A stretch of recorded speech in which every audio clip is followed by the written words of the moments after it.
कि भगवान श्री कृष्ण जब द्वारिकाधीश बन गए तो कभी कभी इंद्रप्रस्थ आया करते थे पांडवों से मिलने।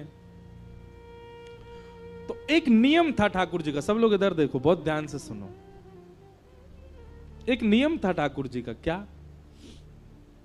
ये बात हम आपको 2 दिन ऐसा क्यों समझा रहे हैं पता है? कल जिस रास को आप सुनोगे वो गोपियां सामान्य नहीं है। पहले उन गोपियों की स्थिति जान लो, इसलिए हम बता रहे हैं। हम गोपी बनने के लिए इस कथा को नहीं, वो तो कान पकड़ लीजिएगा, नहीं बन पाओगे आप, नहीं आ सकते उस भावना में, उसकी छींटा पड़ जाए बहुत मानो। तो कल रास का प्रसंग सुनते समय आपके चित्त में ये होना चाहिए कि ये गोपियां सामान्य नहीं है, जिनके चरण ठाकुर जी पकड़ रहे हैं, जिनका हाथ लेके ठाकुर जी डोल रहे हैं, जिनको अपना अपना उच्छिष्ट पान ठाकुर जी खवा रहे हैं और नेक खवा के फिर उन्हीं को उच्छिष्ट स्वयं भी पा रहे हैं, जिनके गले में गलवैयां डाल के ठाकुर जी घूम रहे हैं। शरद पूर्णिमा की रात्रि में रात भर ठाकुर जी नृत्य कर रहे हैं, आज भी करते हैं, वृंदावन में आज भी रास चल रहा है। वो गोपियां सामान्य नहीं है, तो उनकी असामान्यता चित्त में आपके व्यवस्थित हो, इसलिए हम ये सब बात बता रहे हैं। तो भगवान का नियम था, जब भी ठाकुर जी इंद्रप्रस्थ आते थे, एक दिन ठाकुर जी किसी से नहीं मिलते थे। 4 दिन 5 दिन जितने भी दिन है, तो सब पांडवों को भी पता है कि उनमें से पहले ही पूछ लेते थे कौन से दिन आप किसी से नहीं मिलोगे, ना कुछ पाएंगे, ना कुछ पिएंगे, ना किसी से मिलेंगे। करते क्या है ठाकुर जी उस दिन यमुना जी के तट पर चले जाते हैं, और ब्रज से यमुना जी जा रही हैं, तो ब्रज से आती हुई यमुना जी का दर्शन करते हैं ठाकुर जी। और श्री यमुना जी को बार बार देखते हुए ठाकुर जी नंद, यशोदा, गोपी, ग्वाल, श्री जी, किशोरी जी सबको देखते हैं। एक दिन ठाकुर जी ने संदेशा भिजवाया ब्रज। कोई ऐसी भावना, ये भी कहीं सुनी हुई कथा थी कि सब ब्रजवासियों को जाके एक भाव कह दो, कहा कि श्री यमुना जी में स्नान कियो करें, नित्य सब करती हैं ब्रजवासी। पर ब्रजवासियों को जाके एक सूचना ठाकुर जी ने दिलवाई, ब्रजवासियों को नहीं पता था, ठाकुर जी ने भिजवाई। ऐसा भाव भिजवाया कि किसी वैद्य ने आज्ञा की है कि आप सब नित्य अपने चरण धोया करो यमुना जी में। तो उस भावना से सब ब्रजवासी नित्य जाकर के अपने चरण प्रक्षालन करते हैं, चरण डाल करके बैठे, नेक नेक चरण धो में, तो कोई रोग नहीं होगा, ऐसी भावना। लेकिन वो ठाकुर जी अपने लिए करवाते हैं। जब यमुना जी बहती भई इंद्रप्रस्थ आती हैं, पूरे दिन ठाकुर जी केवल दर्शन करते रहते हैं यमुना जी का, और उनके सुंदर जल को अपने साथ ले जावें, उनके सुंदर जल को कभी शीश से लगावें, बैठे बैठे कभी भाव आ जाए नेत्रन से लगावें, बैठे बैठे कभी हृदय से लेकर के जैसे कोई लेप लगावे, ऐसे ठाकुर जी यमुना जल को लेप अपने वक्ष पर करें, अपने सर्वांगीण अंग में। संपूर्ण स्नान एक बार में नहीं कर रहे हैं, नेक नेक जल ले ले करके कभी कहीं गीलो कर लें, कभी कहीं धारण कर लें। जन कौन की याद कब आ जाए ब्रज में, वाक्य भाव से ठाकुर जी धारण कर लें।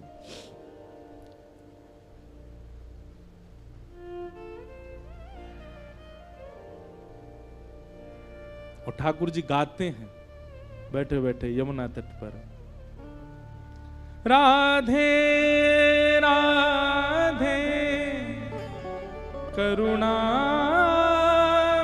कृष्ण प्यारी,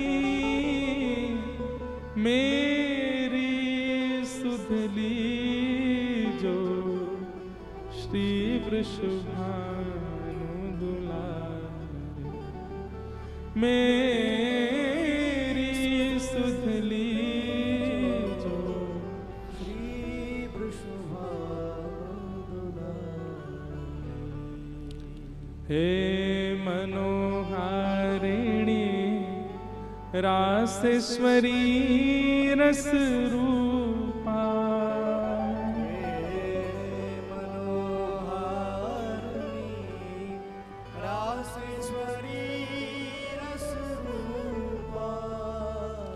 ब्रज विलासिनी ब्रज वासिन ब्रज की भूपा, ब्रज विलासी ब्रज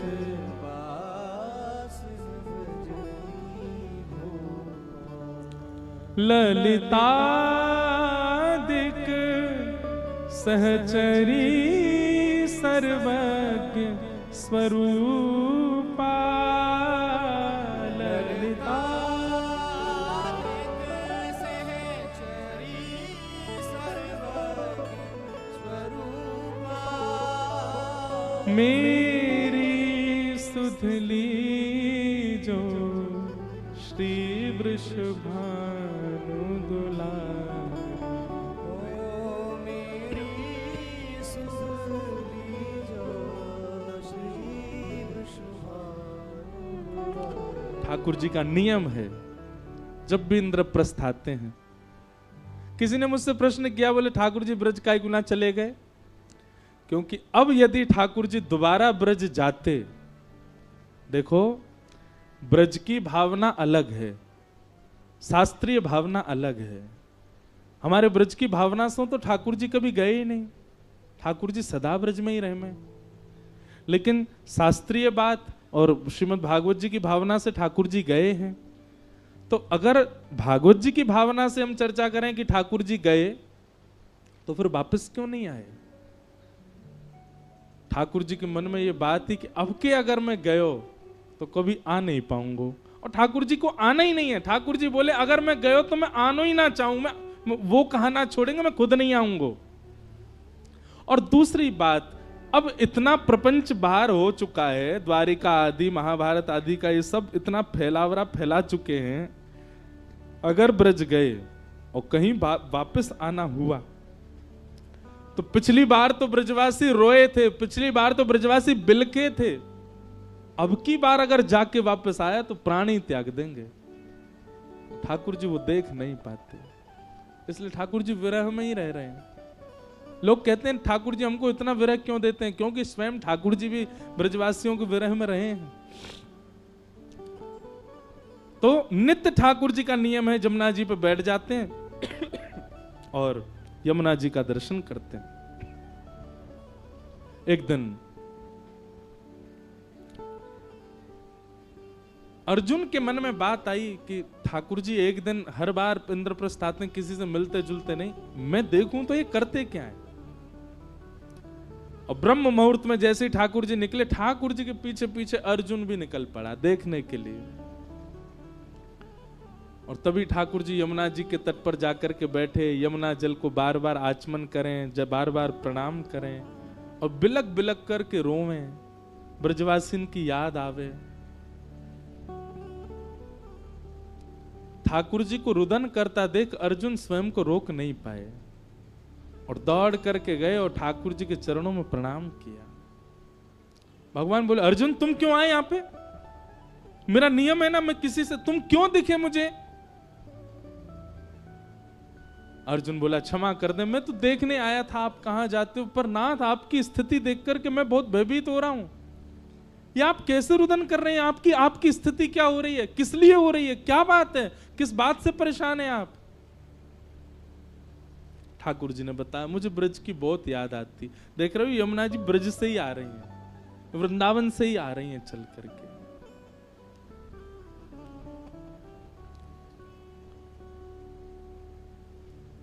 अर्जुन कहते आप नाथ एक बात बताओ, ऐसा क्या है ब्रज में, या ऐसा क्या है ब्रज गोपियों में, या ऐसा क्या है नंद बाबा यशोदा में, जिनके लिए आप इतने व्याकुल होते हो?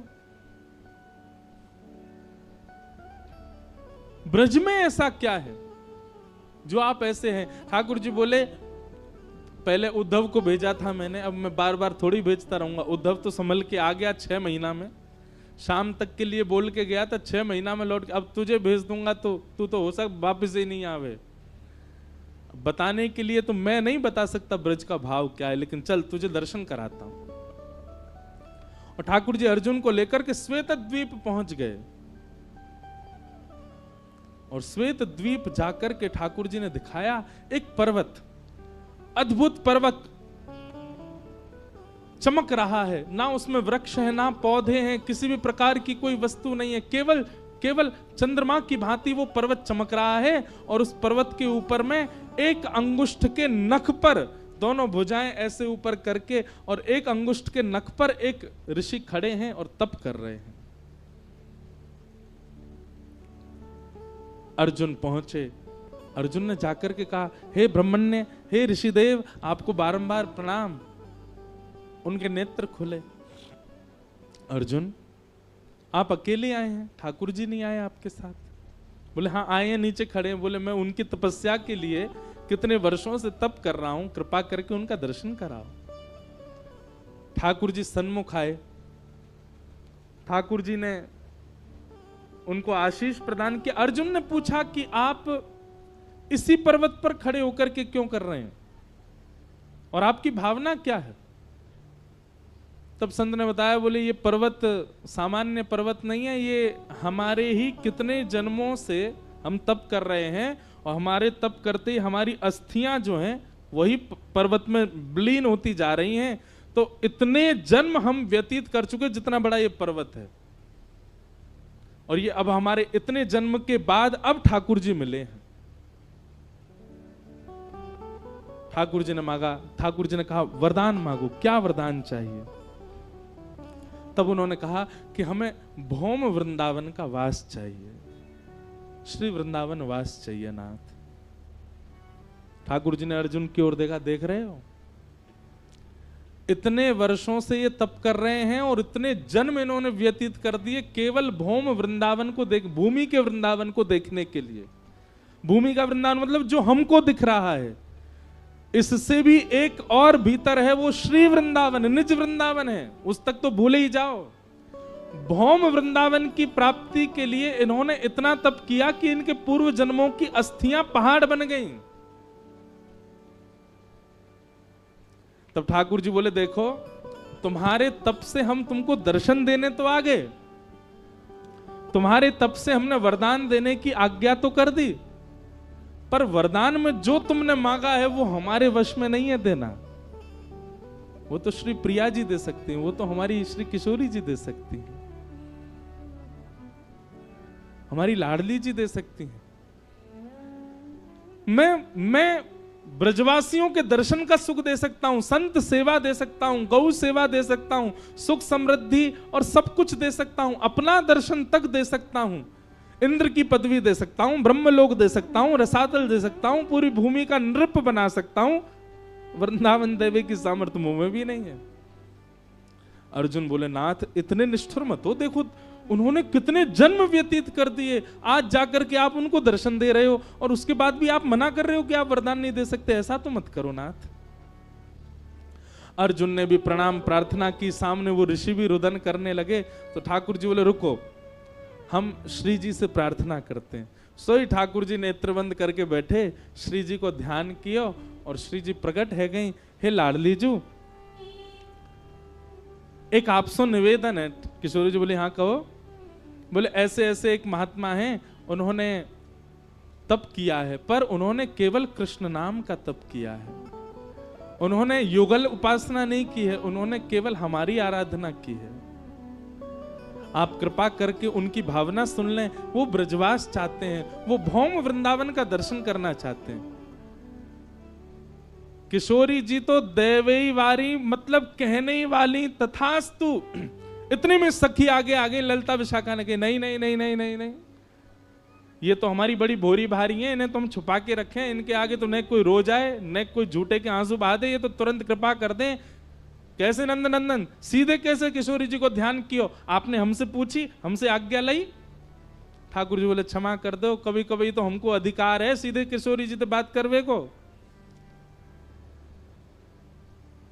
ललिता विशाखा बोली, बिल्कुल नहीं, पहले आपको हमको बताने पड़ेगा। हाँ, रास बिहार की भावना, कुंज क्रीड़ा की भावना है, विलास की भावना है, उसमें आप स्वच्छंद हैं, आप कभी भी आओ, पर ये कोई और की गुहार लगानो, कोई की बात किशोरी जी से कहनो, ये सब आप सीधे नहीं कह सको, पहले हमसे चर्चा करनी पड़ेगी।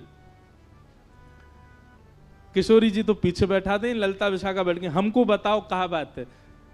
ठाकुर जी ने बताई इतने वर्षन से तपस्या कर रहे हैं, इतने जन्म व्यतीत कर दिए, इनको भौम वृंदावन का दर्शन करना है, भौम वृंदावन का वास करना है। विशाखा जी बोली यानी युगल उपासना तो करी ना है, अकेले तुमको ध्यायो है, किशोरी जी को तो नामू नहीं लियो। बोले अब उनको पता नहीं, उनसे न अपराध बन को। बोले नहीं, भौम वृंदावन के लिए तो युगल उपासना बहुत आवश्यक। अब कछु तो कृपा करो इन पे। तब ललिता विशाखा जी ने किशोरी जी की ओर देखो, बोले वैसे तो ये अधिकारी नहीं है वृंदावन जावे को, पर किशोरी जी और आपकी भावना है, किशोरी जी कृपा करना चाहे तो हाँ, इतनी कृपा इन पे हो जाएगी कि 3 दिन बाद वैकुंठ जाएंगे अपने प्राण त्याग करके। वैकुंठ जावे से पहले 3 दिन के लिए इनको वृंदावन दर्शन करने का अनुभव होगा, इनको अनुमति मिलेगी, बस इससे ज्यादा नहीं। ये सब देख करके अर्जुन अपना सिर पकड़ करके बैठ गए। ठाकुर जी मैं आधा पागल पहले था, पूरा पागल आज हो जाऊंगा। ये वृंदावन है कि ये ब्रजमंडल है, क्या भला है कि कैसे ये सब क्या चल रहा है? इतने वर्षों की तपस्या, इतना व्यक्ति परिश्रम कर रहा है, इतना आपकी उपासना कर रहा है, आपसे वरदान मांग रहा है। किशोरी जी वरदान देना चाहती है, ये बीच में ललिता विशाखा आ गई, इनने आकर के वरदान रोक दियो और बाकी बात वरदान 3 दिन को दियो। ऐसा क्या है ब्रज वृंदावन?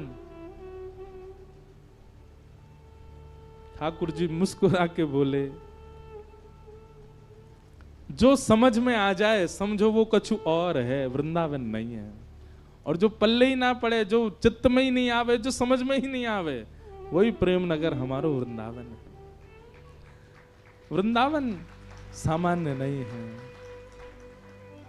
सोचो, इस कथा को सुन करके सोच के क्या भावना उत्पन्न हुई?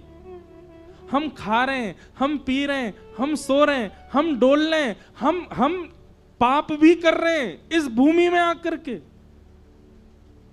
जहां अनंत कोटि जन्मों तक तप करने के बाद केवल 3 दिन का दर्शन प्राप्त होता है, वहां हम ये सब क्रिया कर रहे हैं। तो या को मतलब हमने कितनो तप किया होगा, कितनी भजन साधना करी होगी, कितनो यज्ञ नेम कियो होगो। और आपसे भी ज्यादा तो जाको जन्म वृंदावन में भयो, ब्रजवासी है, वहां पर कितनी बड़ी कृपा है ब्रज की। और फिर भी हम ब्रज महिमा नहीं जान पा रहे, ब्रज के भाव नहीं जान पा रहे। इतनो अनुग्रह, इतनी कृपा, इतनी मिन्नत करनी पड़े तब जाकर के श्री ब्रज में 3 दिन को दर्शन प्राप्त होवे। हम तो यहीं रह रहे हैं। यहां को मतलब किशोरी जी, ठाकुर जी ने कितनो बड़ा अनुग्रह किया हमारे ऊपर। और वामे भी गोपी भाव, जो सर्वोत्कृष्ट भाव है, सर्वोच्च भाव है। हम ब्रज में आ गए, ब्रज में जन्म ले लियो, ब्रज में रह रहे हैं, यही बहुत बड़ी बात है। गोपी भाव तक पहुंचना तो बहुत ही मुश्किल है। गोपी भाव तक आ जाना तो अति दुर्लभ। इसीलिए प्रथम सखिन को पूजिए, प्रथम सहचरीन को पूजिए, प्रथम गोपीन को पूजिए, पांचे राधा कृष्ण ध्याइए। बाद में उनसे प्रार्थना करो, क्योंकि जब तक इनकी कृपा नहीं होगी, इनको अनुग्रह नहीं होगा, ये हम पर आनंदित नहीं होंगे, तब तक ब्रज वृंदावन प्राप्त ना है सके।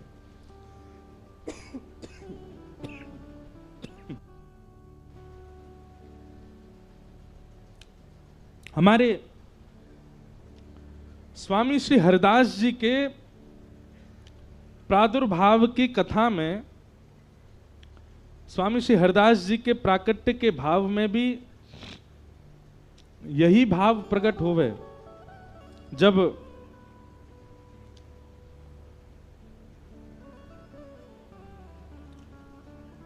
स्वामी जी के प्राकट्य की कथा आवे तो वहां पर भी ऐसी भावना है कि जो जपना, भगना, भीला, गंगाधर और गुरुजन, ये 5 भाव और प्रकट भय स्वामी जी के पास। तो ये 5 भाव कौन है? तो इनके पूर्व जन्म की कथा बताई जाए कि ये 5 ऋषि हैं। नारद जी को दर्शन कराने के लिए श्री द्वारिकाधीश इनके पास लेकर के गए, और तब जाके पता चली कितने वर्ष, कितने युग कल्पन से वे तपस्या कर रहे हैं। और काय बात की? केवल निकुंज में प्रवेश चाहे। तब ठाकुर जी के श्री वक्ष से दिव्य तेज प्रकट भयो, वही में से श्री ललिता जी आई और ललिता जी ने आकर के उनको गोपाल चूड़ामणि मंत्र को ज्ञान दिया और कही कि इतने पुरुषार्थ करो तब जाकर के आप ब्रज में जन्म लोगी। तब नारद जी ने पूछी कि पंच ही क्यों है, पंच ऋषि ही क्यों है? तब ठाकुर जी ने बताई ये ब्रज की गोपीन की पंच ज्ञान इंद्रियां हैं। सावधानी से सुनो। आंख, नाक, जीव, कान और त्वचा, ये पंच ही व्याकुल होते हैं कृष्ण दर्शन में। नेत्र देखने के लिए, कान सुनने के लिए, नासिका ग्रहण के लिए, जिह्वा रस के लिए और त्वचा स्पर्श के लिए। यही पंच इंद्रियां इतनी व्याकुल हुई, इतनी व्याकुल हुई ब्रज की समस्त गोपियों की कि इन पंच इंद्रियों ने ही ऋषि रूप धारण कर लिए। ब्रजमंडल की लाखों गोपियों की पंच इंद्रियां ही ऋषि रूप धारण करके गई हैं और तब जाकर के उन्होंने अनंत वर्षों तक तप किया। समस्त गोपियों के नेत्र एक ऋषि बन गए, समस्त गोपियों के कान दूसरे ऋषि बने, समस्त गोपियों की त्वचा तीसरी ऋषि बनी, समस्त गोपियों की जिह्वा चौथी ऋषि और ग्रहण इंद्रिय पांचवी, पंच ऋषि। और इन्हीं पंच ऋषियों ने अनेक वर्षों तक तप किया, तब जाकर के भगवान नारद जी के साथ आए। तब भी इनको निकुंज नहीं दे पाए। तब श्री ललिता जी आई। ललिता जी कौन है?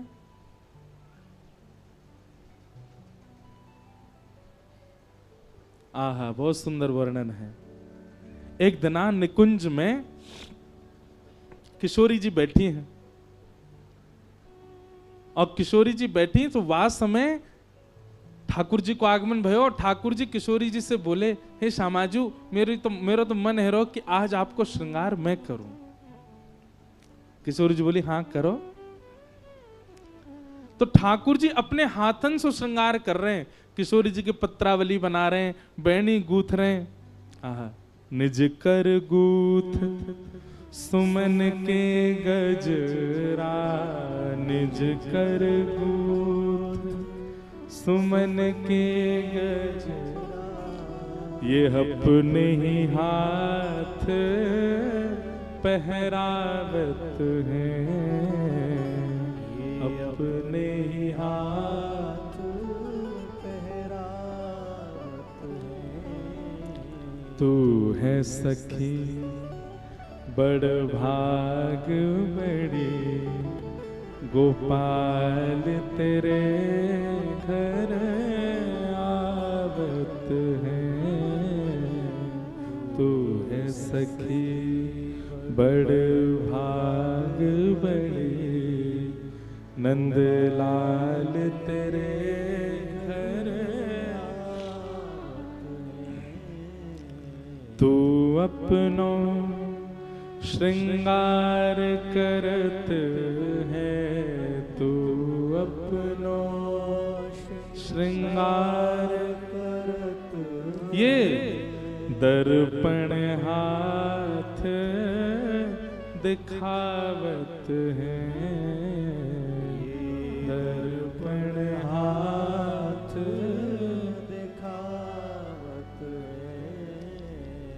सब कोई इनको यश गावत, सब कोई इनको यश गावत, सब कोई इनको यश गावत, सब कोई इनको यश गावत, पर ये तेरो यश गावत हैं, ये तेरो यश गावत हैं। कुंभन दास लाल गिरधर के, कुंभन दास लाल गिरधर, ये तो तेरे ही हाथ बिकावत हैं, तेरे ही हाथ बिकावत हैं। तू है सखी बड़ भाग बड़ी, नंदलाल तेरे घर आवत है। तू है सखी बड़ भाग बड़े, नंदलाल तेरे घर आवत है। तो किशोरी जी की बेणी गूंथ रहे हैं ठाकुर जी, और बेणी गूंथ के वहां में सुंदर सुंदर पुष्प अर्पित कर रहे हैं। किशोरी जी की ठोड़ी पकड़ करके अपने निज करसों ठाकुर जी पत्रावली बना रहे हैं। किशोरी जी के नेत्रन में सुंदर काजर लगा रहे हैं और किशोरी जी को सजाए करके ठाकुर जी के नेत्रन में अश्रुबिंद आ गए और ठाकुर जी बार बार बलैया ले रहे हैं किशोरी जी की। किशोरी जी बोली, अब नेक हटो, मुझे दिखाओ तो मैं कैसी लग रही हूं। किशोरी ठाकुर जी बोले, ना ना मैं ना दिखा रहा हूं। बोले क्यों? आपकी नजर आपको ही लग जाएगी, इतनी प्यारी लग रही हो आज तो। हटो श्याम सुंदर, मुंह को देखन दो, आज कैसो श्रृंगार किया आपने। ठाकुर जी बार बार आरसी छुपा में, जहां जहां भी प्रतिबिंब दिख सके ठाकुर जी पहुंच जाए, ना मैं ना देखन दूंगा। किशोरी जी मान करके बैठ गई। तब ठाकुर जी, अच्छा रुको मैं लेके आऊं। और सुंदर बड़ो सा दर्पण ठाकुर जी लेकर के आए और किशोरी जी के सामने खड़े हैं। और सामने खड़े करके किशोरी जी से कह रहे हैं, ले देख लो। अब किशोरी जी ने जब अपना श्रृंगार का रूप देखा तो किशोरी जी को अपनी सुंदरता पर नहीं रीझ रही है वो। उनके मन में बार बार ये भावना आ रही है कि ये बिंदी श्याम सुंदर ने धारण कराई है, ये पुष्प यहां इतना प्यारो लग रहा हो, श्याम सुंदर ने ऐसे ऐसी उंगली करके यहां धारण करायो, ये बेणी इतनी सुंदर लग रही है, अपने निज कर से गूंथी है, ये काजर इतना सुंदर लग रहा है, लाला ने अपनी उंगरीन ते मेरे आंखन में भरो है। उनको ये भाव नहीं आ रहा कि श्रृंगार कितना सुंदर, उनको बार बार मन में आ रहा है कि यह भाव ऐसे धारण कियो, यह भाव ऐसे धारण करायो, यह तो ऐसे धारण करायो। श्याम सुंदर ने अपने रूप को देखते देखते देखते देखते देखते किशोरी जी मोहित हो गए, अपने रूप पे ही मोहित हो गए। लाल जी आरसी ले जाए, किशोर कहां ले जा रहे हो, सामने ही रखो ना, देखन दो, थोड़ी देर और देखन दो, थोड़ी देर और निहारन दो, थोड़ी देर और दर्शन करन दो। कृष्ण श्रृंगारित श्री राधा का दर्शन करते करते करते करते इतनी आह्लाद में आ गई, इतने आनंद में आ गई, इतनी व्याकुलता होने लगी श्री जी को कि कृष्ण चले जाएं तो व्याकुलता नहीं हो रही है, लेकिन आरसी में जो अपनो प्रतिबिंब दिख रहा है वो मेरे सामने से नहीं जाना चाहिए। अब तो शाम को समय है गयो, अब तो अन्य कार्य के लिए जानो पड़ेगा, सोनो भी पड़ेगा, और या आरसी से दूर ही जानो पड़ेगा, और या आरसी से दूर जावे की अब स्थिति मेरी है नहीं तो कहा करूं। किशोरी जी अपने रूप को देखते देखते इतनी तन्मय है गई, हे ललिते तुम कितनी मधुर हो। किशोरी जी के हृदय की भावना कि ये रूप मेरे सामने निरंतर बनो रहे, ठाकुर जी ने किशोरी जी के मन की भावना को पूर्ण कर दिया, और किशोरी ठाकुर जी के द्वारा श्रृंगारित श्री राधिका का जो प्रतिबिंब है वही प्रतिबिंब प्रकट हो गया, और वही श्री ललिता जी के रूप में किशोरी जी की सहचरी बनी, वही ललिता जी। ललिता जी की उपमा क्या है? ब्रजवासी और गोपीन को मोहित करें श्याम सुंदर, श्याम सुंदर को मोहित करें किशोरी जी, और किशोरी जी को भी जो मोहित करे वो श्री ललिता जी, वो श्री हमारी ललिता जी।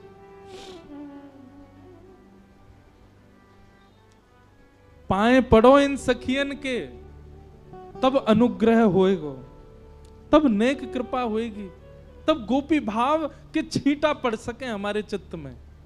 ये गोपी बननो इतना सामान्य नहीं है, इतना सहज नहीं है जितना हमने सोच लियो है।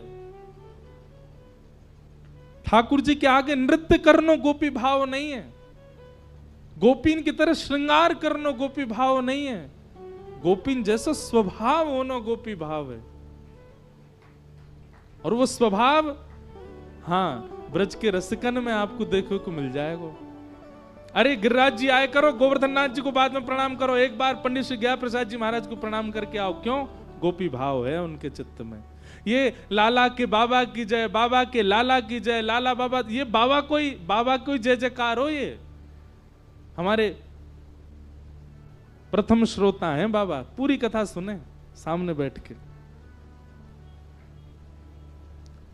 पाए परो इन संतन के, रसिकन के। हमारे वृंदावन के पूज्य श्री प्रेमानंद जी महाराज, उनमें गोपी भाव है, प्रणाम करो। हमारे श्री तटीय स्थान वाले पूज्य महाराज जी, चरण पड़ो उनके, ब्रजरज माथे से लगाए के डोले करो, उनमें गोपी भाव है। हमारी इतनी उपमा तो नहीं ललता विशाखा तक हम पहुंच सके, पर इनके पाए पड़ो। ये कृपा करके, ये अनुग्रह करके ललता विशाखा की जो सहचरी पर सहचरी है उन तक पहुंचाएंगे। वहां से फिर नए कूचे उठेंगे, तब कभी जाके ललता विशाखा के चरण में प्रणाम होगा, तब जाकर के कभी निकुंज को दर्शन होगा। इतना सामान्य निकुंज में प्रवेश सरल नहीं। पाए पड़ो हमारे मलुक पीठ वाले महाराज जी के, पाए पड़ो हमारी गोपी स्वरूपा श्री दीदी के पूज्य गुरुदेव भगवान के। इनकी कृपा से एक ऐसी गोपी प्रकट भई जाने श्री जी के यश को गा करके सबन को आनंद कर दियो। पाए पड़ो हमारे पूज्य श्री रसिका पागल बाबा के, जिनने ऐसे दो निधि प्रदान कर दिए ब्रज को। इन रसिक जनन के पाए पड़ो। गिरधर जब अपनों करी जाने, गिरधर जब अपनों, गिरधर जब अपनों करी जाने, गिरधर जब अपनों ताको मन संतन की सेवा, ताको मन संतन की सेवा। मौन क्यों बैठे हो आप लोग? सुन के पीछे जो पद याद है वह तो ऐसी जोड़ते गामे, और जो याद ना है वह में ऐसे चुप काई को लगा जाओ। ठाकुर जी अपनों कब मानेंगे ये पद में बताए हो जा रहे है। ताको मन संतन की सेवा, ताको संतन की सेवा। भक्त चरण रज सदा लुभाने, भक्त चरण रज सदा, भक्त चरण रज सदा लुभाने, भक्त चरण रज सदा लुभाने। गिरधर जब अपनों कर जाने,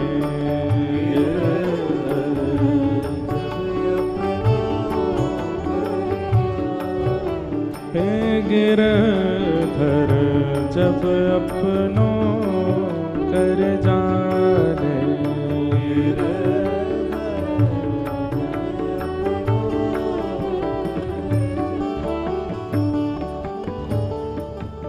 देखो कथा सुनो ठाकुर जी की, लीला सुनो श्री जी की, चरित्र सुनो गोपीन के, ब्रजवासीन के, पर मन लगाओ रसिकन में, मन लगाओ भक्तन में, मन लगाओ श्रेष्ठ जनन में। ठाकुर जी में नहीं लगेगो चलेगो। आजकल एक अपराध हमको देखने को मिलता है, क्षमा कीजिएगा, तिलकधारी, कंठीधारी और जितने भी वैष्णव वेशधारी हैं वो ठाकुर जी को ही माने और जनन को कछु नहीं समझे। ये बहुत बड़ा अपराध है भैया। हम ठाकुर जी को माने ही एक बात है, और एक बात और सुनो, ये पांचे भी है सके, पांचे ठाकुर जी को ध्यान लियो, लेकिन वहां से पहले ब्रजवासी इनको, रसिक संतन को, वैष्णव जनन को, इनको प्रणाम करो। इनकी कृपा से गोपी भाव आवेगो चित्त में। भगतन में मति, भगतन में गति, भगतन में मति, भगतन में मति, भगतन में गति,